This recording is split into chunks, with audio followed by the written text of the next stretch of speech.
All right, back on Morning Line. It's our final segment with Andrea Vaughn, Jessica Davey. Thanks, guys, for coming on. Oh, thank you. We had someone wait through the break. Let's take this quick phone call, and then we'll get into more details. We got lines open. As you see, we're talking about property tax relief programs, a way you could save money on your property tax, whether you're in Metro or anywhere else around the state. These are the experts on it. Barbara, good morning. Hi, Barbara. Hello, I'm calling about legalizing marijuana. Well, I love that idea because we've talked about it, and that's a subject. No property tax relief for legalizing marijuana, is there? No. Not that I'm aware of. Barbara, I'm sorry. Actually, that's a topic of a show we're going to be doing more on, and you can call in on open phones, but Monday, as a matter of fact, we're going to be doing something, but not today, Barbara. I'm sorry. If you have a question about property tax, jump in on that. But that is a good topic for a program. A lot of people talking about it. All right, let's remind folks again where your office is. We are in the Howard office building, which is over on 2nd Avenue South, 700 2nd Avenue South. I've been there many a time. Yes. Big complex, lots of offices in there. Right. And you can come in there personally. You can also make the phone call. We'll give this out again, but the trustee's office, 862-6330. Right. And again, that's for Metro Davidson County. Many people are watching. The same type of services are available to you in your county, all right? Wherever you are, property tax relief is available. They would contact probably their county trustee. Their county trustee. That's usually in City Hall downtown, or county hall, where the office, the county courthouse on the square downtown. That's where you would go. You can also make a phone call down there. Right. The key, I guess we were talking about during the break too, for a lot of these folks, that maybe you got to make sure you have the right paperwork and the documentation, right? Sometimes if they show up just asking, but they didn't know to bring everything, so what, should they call first and say, give me that checklist, or what do you think? We would prefer to talk to them and make sure they have, the checklist like you mentioned. We could, what are the basics? Let's just throw that out right now, if you would. The primary thing, if you want to apply for either one of these relief programs, what are the main things you really just need to bring? Proof of their 2016 income. Okay, that could be, which is a tax return, or if they didn't file taxes, a bank statement showing for the year of 2016 showing their direct deposits. Okay, or their tax forms, maybe they never sent into. A lot of people get them and don't even apply. Right. Bring those in. Okay. And their driver's license. Identification. And their Medicard if they're 65 or older. Medicare card. Medicare card. Mm-hmm. That's pretty basic stuff. You have all of that, and then the residency. You bring proof of residency. You have to bring in the not title, the mortgage or anything like that. No, their driver's license. Okay, that identifies has the us that yes, you do live right. If the addresses are the same, that's now. If for some reason maybe your driver's license had a different address, we might ask for like a voter registration card to prove that you do live in, at that home. You would have to have that. The state won't allow you to do that. You have to have your social security number, stuff like that, I guess. They don't bring their social security card, but we do enter their social security number, but as soon as we enter it, it blacks it out so that nobody else can see it anymore. So all right, and it's basically that, and then when they're there, they're filling out some forms. Well, we fill it all out. Usually all they have to do is just sign. We have them sign it. How long does it take if it's smooth?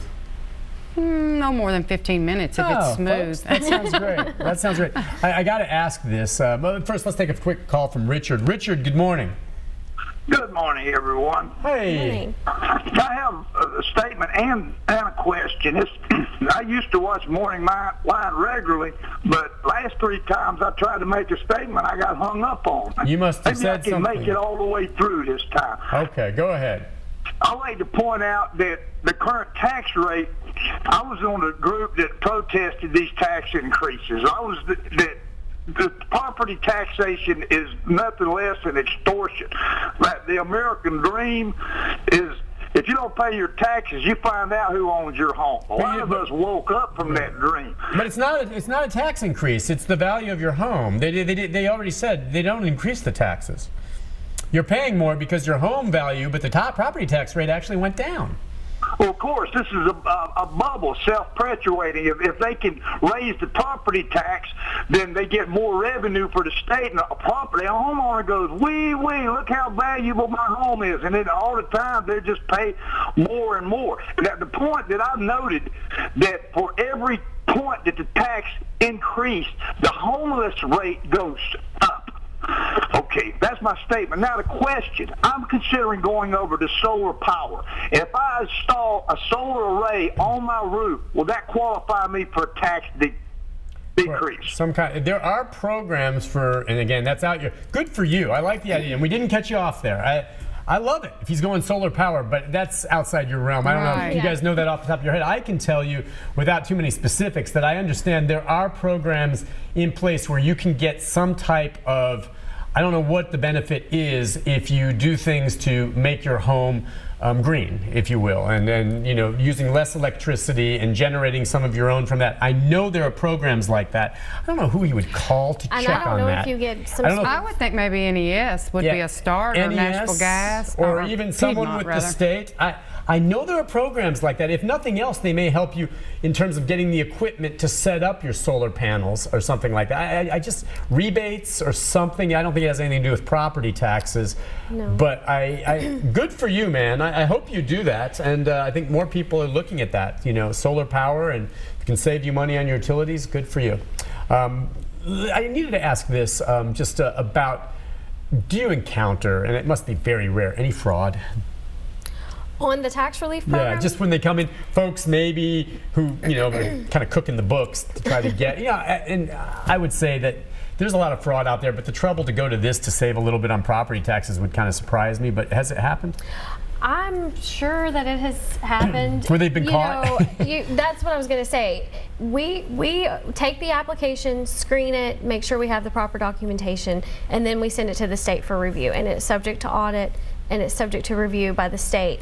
And if they catch anything that doesn't look right, they're going to send a letter and ask for more documentation. Yeah, I can imagine the obvious red flags that could surface once the name's in there, if they misrepresented their income and the taxes don't match up. And the caller earlier asked if she had to pay anything back, and the general answer is no. But if they do find that you did report something fraudulently, then you are subject to having to pay all of that back with interest and fees. And so one other thing about signing up, if they're married and there's only one name on the deed, we do have to include the spouse's income. Even if there's just one, but you're married, and so the two of them, they would have to include that. You would see that. And if, how would you know they're married? We ask. And that would be fraudulent if they said, I'm not married. Because when it goes to the state has access with Social Security, and they're going to figure out that they're together. I'm just saying, if you're thinking that way, and I know most of the people that watch MorningLine, like these callers this morning, would never, they're fine, upstanding citizens. Right. But you just wonder if someone, I'll just say I'm living alone and take my wife's income, they won't know about it. Let's face it, this is out there to help people that really need it, and unfortunately people do that, but I would imagine it's pretty rare. Pretty rare. Yeah, I don't think we see too much of that. It's not much, but Well, again, then let's just remind folks that the deadline for paying your property taxes is February 28th. Right. Between now and then, you got to get it done.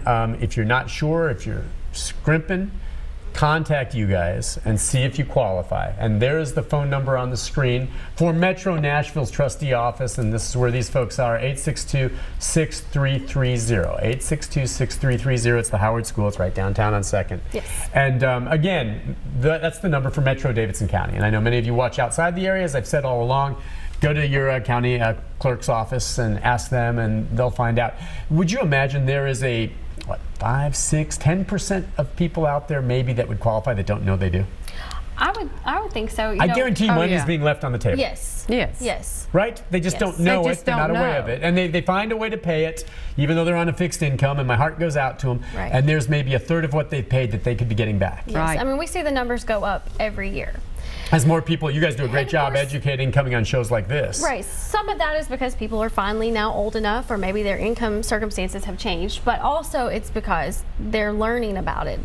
For some reason, it's just not, we try to we put something in the statement to make sure everybody knows about it, but you do what you do. What people notice as the property values go up, when it's just riding, like several years back, didn't change all that much. No one really pays attention. Now you do. Right. That gets your attention. Well, it's on the back of the bill, and there's also a pamphlet with your bill. Right. But I know, like me, When I get a bill, I don't look at all I of know. those stuff. You know, I mean, I we don't. should, and I don't. I go, now what was that for? Yeah. So that's why we're here. We want to make We sure have people know. 5 wonderful tax relief specialists that will be more than happy to come in and wait on you and try to help you if we can. Just like them, and they're awesome. Andrea, thank you. Thank you. You know, and Jessica, thank you for coming on, both of you. You guys, great job. And I know you're going to be busy in the next few days, but appreciate you coming on. We'll talk again. All right, tell Charlie I said hi. All right. We'll take a break. I'll be back with a programming note, and we'll give you that phone number one more time right after this.